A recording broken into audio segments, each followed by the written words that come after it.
Subscribe to Avas today. Click on the bell icon for latest national and international buzzing news.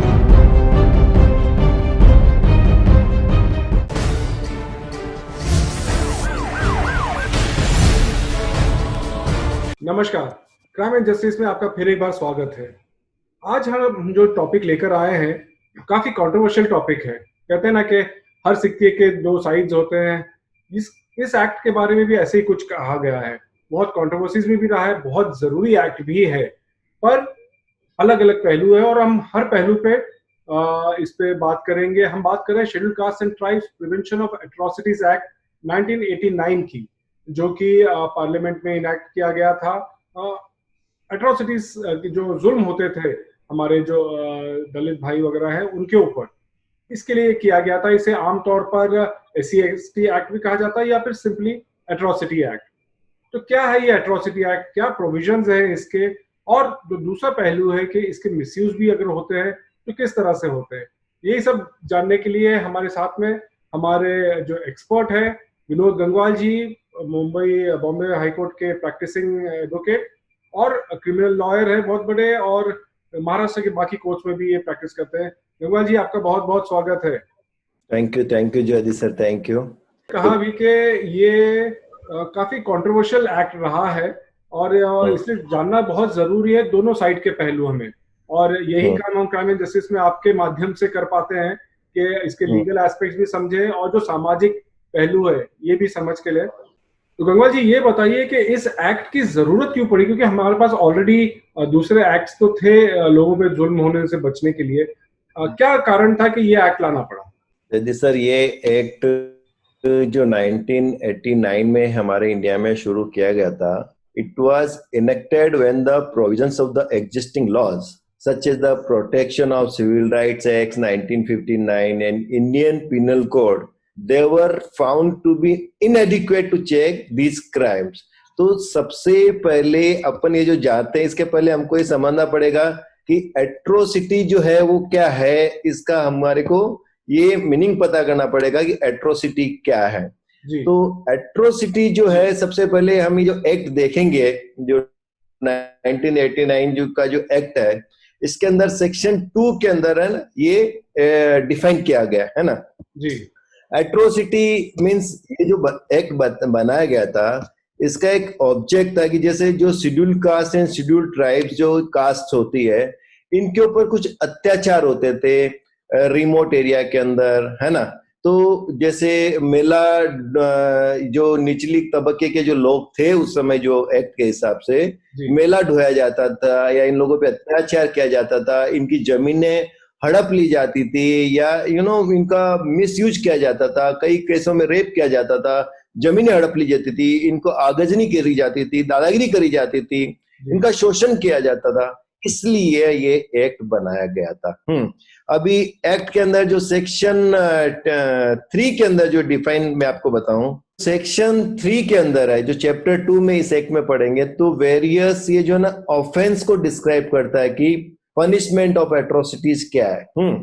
सो अगर अपन इस section को ही पढ़ते हैं तो ये क्या डिफाइन करता है कि whoever not being a member of a scheduled caste and scheduled tribe puts any inedible obnoxious substance into the mouth of a member of SC/ST means scheduled caste and scheduled tribe, or forces such member to drink or eat such inedible or obnoxious substance, dumps excreta, sewage, carcasses or any other obnoxious substance in premises, है ना।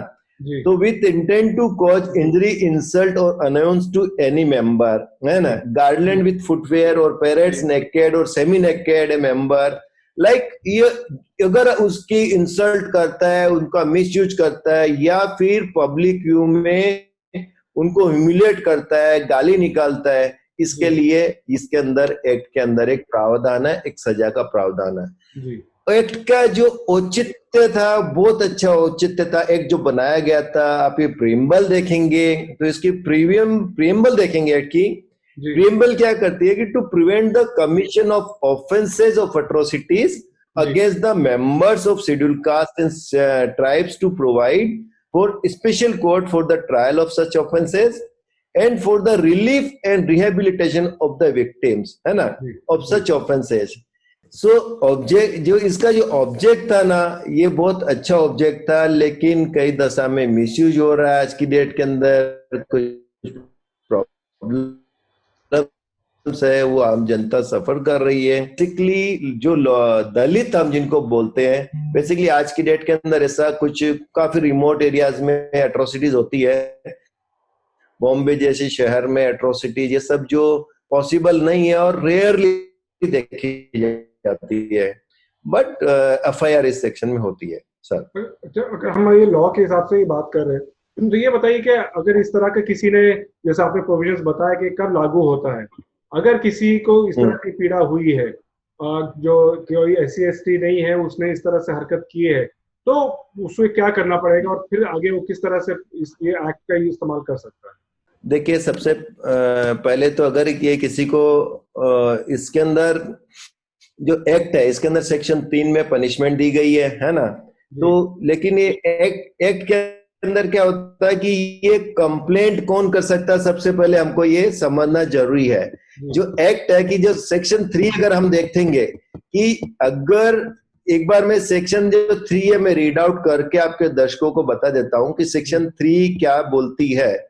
Section 3 ये बोलती है कि whoever not being a member of a scheduled caste or a scheduled tribes, so the first condition क्या बोलती है कि अगर कोई ये ऑफेंस करता है, जो अट्रोसिटी जिसको हम बोलते हैं, इसके अंदर सबसे पहले कि शेड्यूल कास्ट और शेड्यूल ट्राइब का जो कंप्लेनेंट है वो नहीं हो सकता। There must be a member from a general caste और अदर देन SC/ST कास्ट।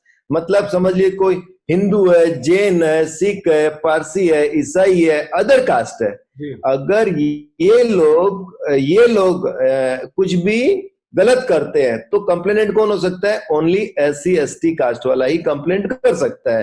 क्योंकि तो फर्स्ट कंडीशन क्या होती है कि SC/ST कास्ट का मेंबर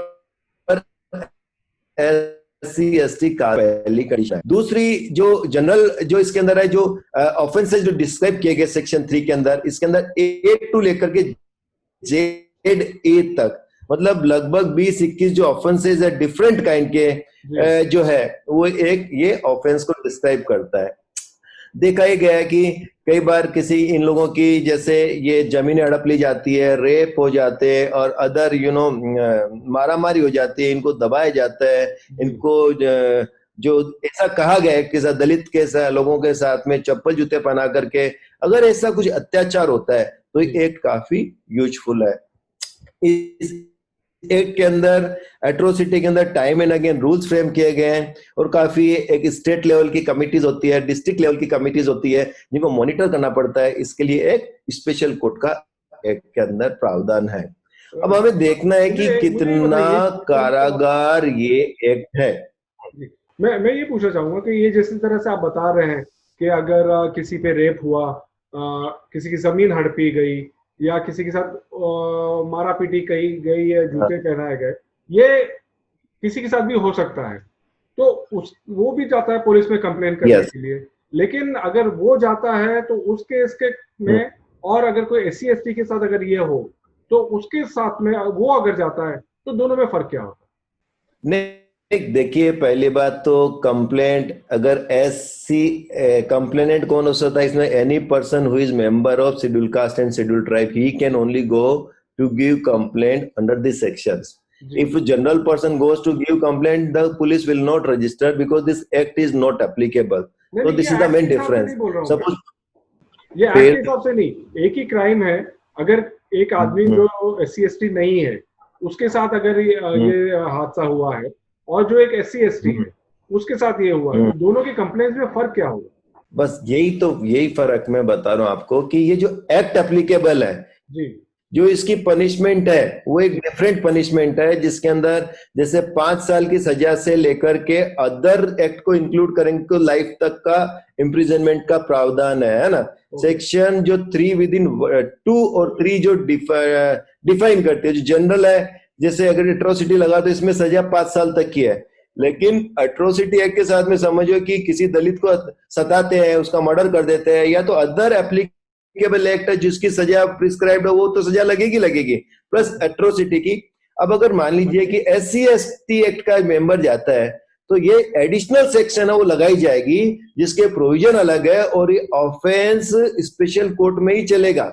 मान लीजिए कि आम आदमी के साथ में आम आदमी मारपीट करता है, या आम आदमी के साथ में जो अदर कोई भी कास्ट का आदमी मार, तो जनरल एक्ट है जो एप्लीकेबल है। जैसे इंडियन पिनल कोड आप जाइए कि भैया आपको मारा तो आप उसके अंदर शिकायत कर दीजिए। लेकिन अगर जो दलित लोग है या SC/ST कास्ट से जो संबंधित है, पहले SC/ST जो हम बोलते हैं ना, schedule caste and schedule tribe, तो एक्चुअली भारत के अंदर एक लिस्ट है जिसके अंदर एक शेड्यूल है, जिसके अंदर एक कास्ट का डिटेल्स दिया गया है कि लगभग 50 या कुछ ऐसी कास्ट है, which I do not remember exactly. तो उनका एक शेड्यूल दिया गया है कि भाई ये कास्ट है, हमको इनका एक डेवलप जो नीचे जो आई है इनका हमको उत्थान करना है, इनका पहले शोषण किया गया था, इसके लिए एक लिस्ट बनाई गई थी, उसको हम शेड्यूल बोलते हैं। तो इसके लिए schedule caste and schedule tribe, तो ये जो शेड्यूल बनाया गया था उसके अंदर कास्ट वाइज जो ट्राइब लोग थे उसका एक शेड्यूल है उसके अंदर। तो कंप्लेंट का पहले चीज है कि complaint should be launched by the person belonging to SC/ST category. आप जाके कॉमन आदमी इस एक्ट के तहत शिकायत कर ही नहीं सकता। अगर कॉमन आदमी करता तो उसकी जनरल शिकायत ट्रीट की जाएगी IPC में या अदर जो भी स्पेशल इंस्टीट्यूट है जहां उनको उनका फायदा मिलता है। जी, तो मैं ये समझ रहा और था आप जो ये कह रहे हैं, तो यानी कि अगर कोई किसी जुर्म की सजा 2 साल है जो एक नॉर्मल आदमी को हो सकती है, लेकिन अगर SC/ST एक्ट लग जाता है तो 2 साल प्लस 5 साल 7 साल की सजा होगी। सिख सजा का ये जो प्रोविजन है वो ऐसा नहीं कि 5 साल की सजा है, इसके अंदर सजा का प्रोविजन 6 महीने से लेकर के 5 साल तक का है। ये जो A to Z तक अगर अपन देखेंगे 3 विदिन 1 विदिन, ये जो एक तो है अप टू 5 इयर्स तक है। और अदर है जो अभी समझ लीजिए किसी जो एट्रोसिटी भी लगती है, साथ में मर्डर भी हो जाता, रेप हो जाता, तो उन सजा का प्रावधान अगर लाइफ की प्रोविजन है तो उनको भी लाइफ लगेगी, हार्ड पनिशमेंट भी है।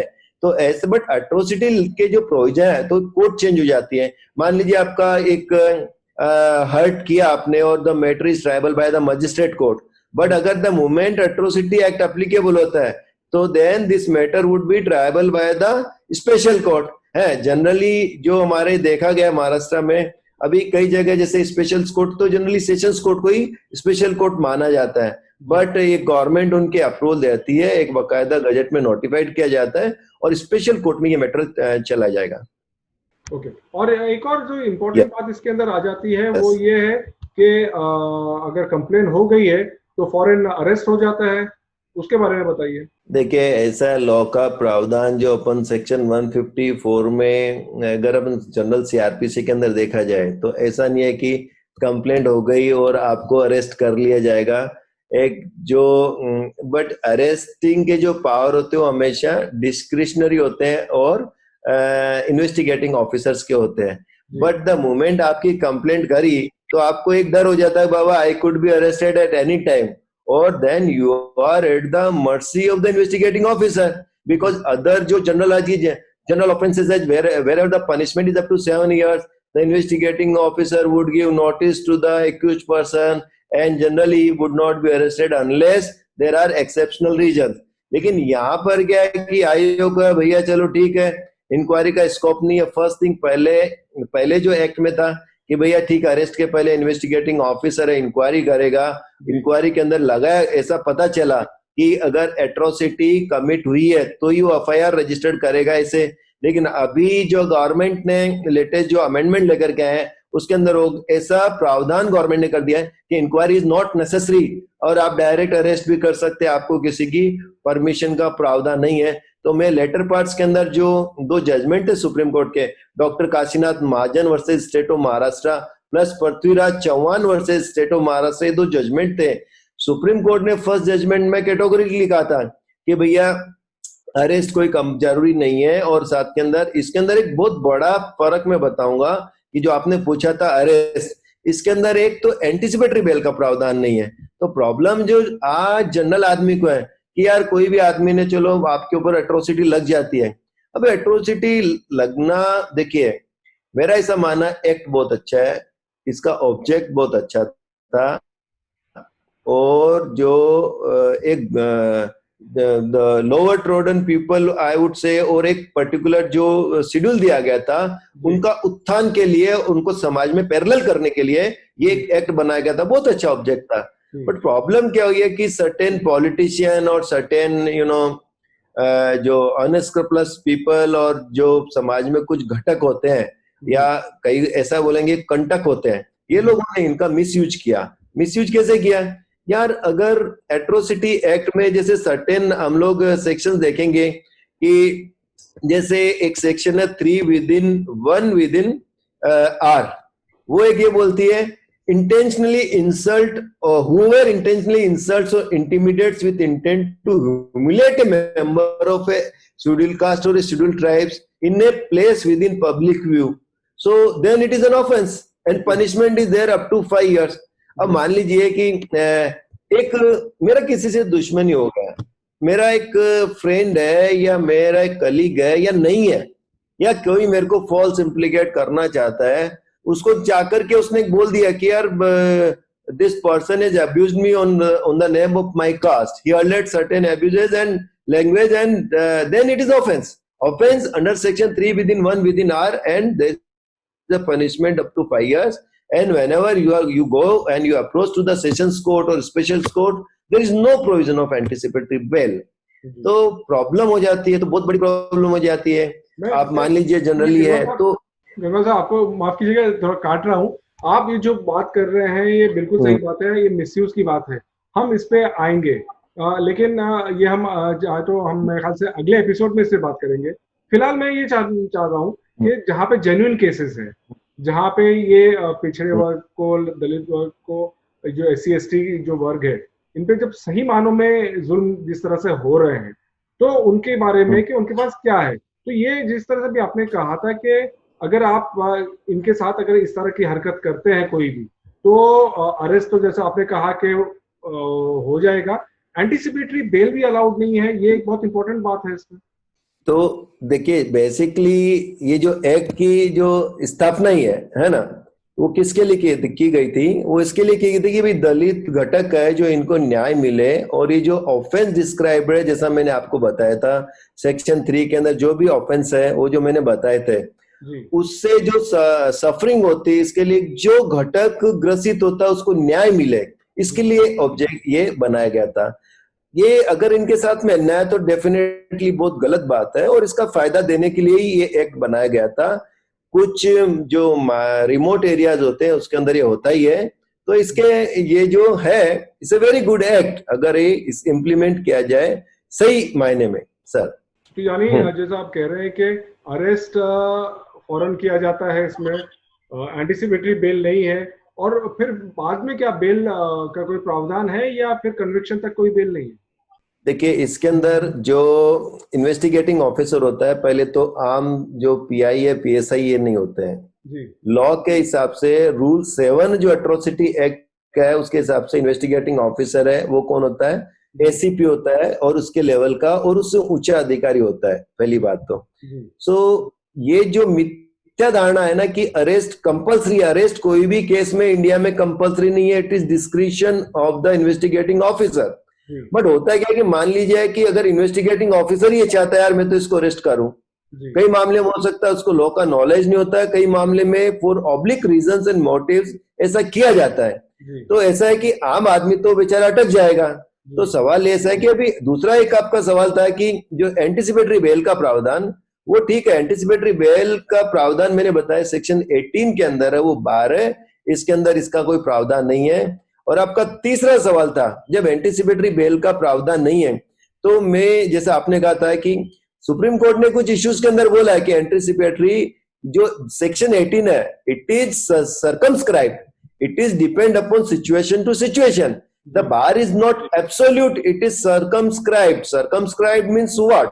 कि सपोज ऐसी सिचुएशन है कि यार if the court comes to the conclusion कि offence is not committed, in that scenario the bail can see. मैं एक आपको एग्जांपल देता हूं कि आप कोई बोले कि यार ए ने मर्डर कर दिया है, और कोर्ट के सामने वो आदमी आ जाए या कोर्ट को लगे यार मर्डर तो हुआ ही नहीं है, तो कोर्ट इसी सिमिलर चीजों में अगर कोर्ट को लगता है कि यार एट्रोसिटी के एलिगेशन है, बट एट्रोसिटी जो एलिगेशन है प्राइमा फेसाई ये लग रहे हैं कि झूठे हैं एंड ये गलत है, तो डिपेंडिंग अपॉन द सिचुएशन, तो ये एब्सोल्यूट बार नहीं है। ये सुप्रीम कोर्ट ने टाइम एंड अगेन ये बोला है, और लेटेस्ट जजमेंट जो था इन्हें डॉक्टर कौशिनाथ का और जो पृथ्वीराज चौहान का था, इसमें सुप्रीम कोर्ट ने बोला ऐसा।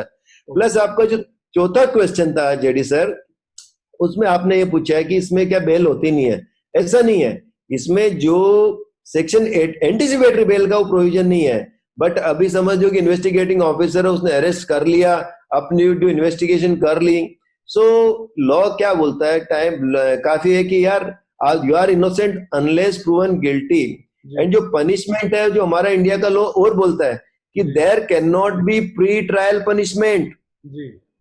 कॉन्सेप्ट क्या है कि क्या प्री ट्रायल कॉन्सेप्ट में प्री ट्रायल पनिशमेंट पॉसिबल है? नो। तो इन दैट सिनेरियो लेकिन होता है क्या है कि जो इनोसेंट जो लोग हैं, या जो आज मान लीजिए जाए इसने इन्वेस्टिगेटिंग ऑफिसर ने उनको जेल अंदर मेटल कैज में या जेल में सलाखों के पीछे भेज दिया, और उसको बेचारे का 2-3 महीना लग जाता है, और जब तक तो उसकी जो लिबर्टी है, जो उसकी प्रेस्टीज है आदमी के ऊपर, उसकी जो प्रेस्टीज होती है वो सबसे बड़ी सैक्रोसेंक्ट होती है, वो पवित्र होती है, और उसको बेचारे को जेल जाना पड़ता है।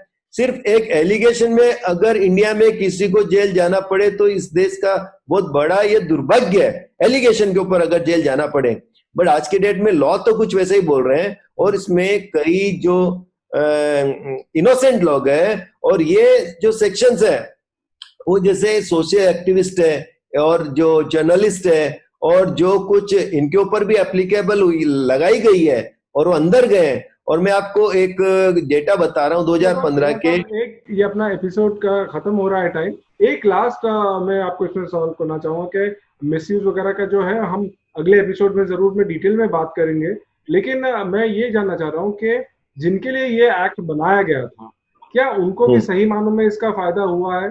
इनफैक्ट 2010 में खुद पार्लियामेंट में जो होम मिनिस्टर थे चिदम्बरम साहब उस टाइम पे, उन्होंने कहा था कि this act has failed to live up to the expectations.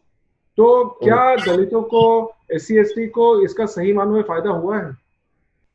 देखिए, रिमोट एरिया में जहां पर जैसे बिहार हो गए, उत्तर प्रदेश हो गए, या गांव हो गए, छोटे छोटे जगहों पे डेफिनेटली इस एक्ट का फायदा हुआ है, लेकिन कन्विक्शन रेट तो बहुत कम है, और इसका मिसयूज ज्यादा हुआ है एक्ट का। तो एक्ट गलत नहीं है, हमारे सिस्टम में कुछ कमी है, वो गलती है हमको उजागर करनी पड़ेगी। एक्ट में बिल्कुल एक्ट बहुत अच्छा है। एक्ट तो मैं ये कहूंगा, अगर आईपीसी की जो सेक्शन भी है, ये एट्रोसिटी नहीं लगा, आईपीसी की सेक्शन है, अगर उसका निपटारा भी फास्ट कर दिया जाए और इम्प्लीमेंट कर दिया जाए तो लोग डरेंगे लॉ से। लेकिन थोड़ा डिले है हमारे सिस्टम में, बस इसी की कमी का फायदा उठा करके ये मिसयूज हो रहा है एक्ट में। जी गंगवार साहब, बहुत बहुत शुक्रिया आपका। आपने फिर एक बार बहुत ही जबरदस्त जो टॉपिक है इस पे लीगल व्यूज दिए हैं। हम ये टॉपिक फिर कंटिन्यू करेंगे अगले हफ्ते, इस पे और डिस्कशन होगा, और हम जानेंगे कि इतना अच्छा एक्ट है तो कहाँ गड़बड़ा रहा है, क्यों कंट्रोवर्सी में पड़ रहा है, और क्या प्रावधान है, और किस तरह से इसे मिसयूज किया जा रहा है। फिलहाल आपका बहुत बहुत शुक्रिया गंगवार साहब कि आपने हमें अपने व्यूज दिए हैं, और इस हफ्ते के लिए सिर्फ इतना ही। धन्यवाद, नमस्कार। Thank you Zaidi sir, thank you. Subscribe to Awaaz today. Click on the bell icon for latest national and international buzzing news.